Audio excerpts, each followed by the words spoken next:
again, everyone. Welcome to our Soybean Shoptalk series. I'm Janna Fritz, the CEO of the Michigan Soybean Committee. Today we are in Unionville, Michigan with Ben Sattelberg. Ben, thanks for having us. You're welcome. We are talking about organic soybean production and intensive soybean management in that organic system. So Ben, first tell us about the farm where we're standing. All right, so this is my mother's family farm. My brother and I are fourth generation in this yard. We just celebrated our 100th year here, and that's pretty neat. But since 2002, we transitioned to organic, and we are currently at just shy of 2,500 acres of certified organic. Okay, excellent. So, and what are the crop mix on the farm with all the organic production? So we grow corn for feed, and then soybeans, of course, and sometimes wheat. We grow string beans and dry edible beans. Okay, great. All right, so when we talk about an organic management, obviously it's going to be a lot different than traditional conventional, which many of our soybean farmers in Michigan practice conventional, soybean management.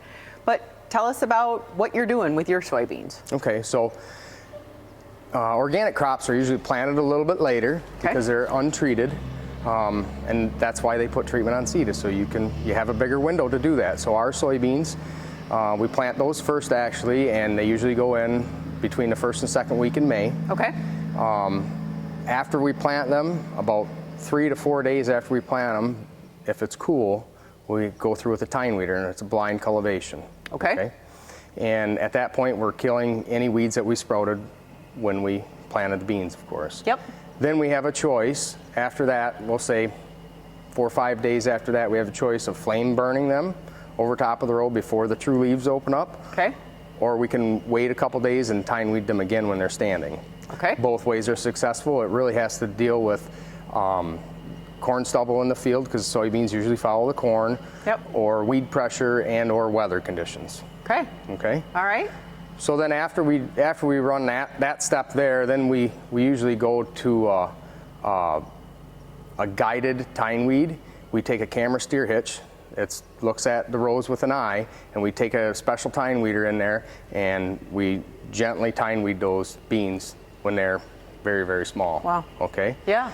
So then after that, we'll maybe fast forward a week, and we'll start the cultivation. We'll come in with a European style Hatzenbickler cultivator, and we'll use cutaway L knives is what we call them. They cut away from the rows, a little different action than just the conventional cultivator that pushes in the row. And then we run our finger weeders, which is it's a rubber wheel that's on a steel sprocket, and it runs in the row, so up and amongst the beans, so it kills small weeds, because small weeds are really easy to kill. Sure.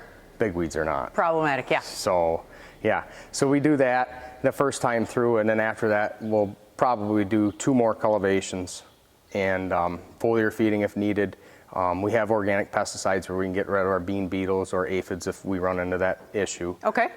As far as fertility on these beans, we are adding some nitrogen to the system, but not a lot, because they are scavenging what we have left from the years prior. Yep. But we give them an in-furrow that's got micronutrients pack, and we are actually organically treating our soybean seed. Okay. We are organically treating them with Heads Up and Micromax inoculant. Excellent. And we see that pays every year. And those are like biologicals? Yes. Yep. Yes. The Micromax is a nutrient pack kind of, and a rhizobium pack. Okay. So. Yep. Okay. Awesome. So earliest in, about what's your maturity on soybeans? So this year we have some 1.6 beans from LG, and I really like that maturity because we're not starting so early. Yep. And we want to harvest in our t-shirts. That's our saying since the year of 19. I'm like, hey, we want to do this in our t-shirts, not our stocking hats, right? Yeah. That was miserable. But our tofu beans are a 2.5. Okay. So that's as long as we like to go here. But yeah. All right. Yep. So you referenced 2 different sources then, or 2 different markets for your beans. Some of your beans go to tofu, and some go to seed, and some go to soy milk. Some go to soy milk. Right. Okay. So we grow bean seeds for DF Seeds. We have for, I don't know, maybe 12 years now, a long time. Yep. And we can recreate high quality seed in an organic production, so that when guys go to plant their tofu beans, they have organic seed. Yep. Certifiers are really leaning that way, that all of our seed is organic. They haven't dropped that bomb yet, but so far, you know, soybeans is easy to grow for seed. Good. So we grow the DF 155s for the DF company there. Okay. And then those beans are primarily used for tofu. Okay. So whatever we don't need for the seed, then those go into the tofu market for Japan. And we take those to our elevator, Everbest Organics. Okay. And yeah, that's our out for those beans. And then we also have started growing soy milk beans. Everbest calls them a low protein bean. Okay. And they have to be under a certain protein to make the soy milk. Oh, so, and there's different yields and different price points to those beans too, and that's something for the grower to decide which is right for him. Okay. Or her. Exactly. So we're also standing in front of your weed zapper. Yes. Which is a interesting tool for me, right? Knowing that in an organic system you have to use non-traditional means, as you were describing. Yeah, yes. Mechanical to control your weeds. So tell us about the weed zapper. So the weed zapper is a game changer for the organic grower, really. I mean, what it does is your tractor PTO runs the generator and the bar is up front. Okay. And you are using, in essence, you're using the weed as a fuse. And you're dead shorting that fuse. So at the bottom of that weed, it blows the roots out and it kills it by electrocution. Okay. It's pretty neat. It's a little spooky the first couple times you run it, but it's a game changer. It really helps control weeds. Some weeds don't die so good, but a lot of the weeds we can get first pass. Okay. You know? Yep. So yeah, it's a pretty neat product. And so this is definitely, I have seen or heard through organic production that, of course, there's the flamethrowers too. This is different than that. This is different than that. Okay. The flamethrower would be, you either have to do it when the crop is very small, or like we do it when the beans are just necking through. Okay. You know, up till the true leaf comes out.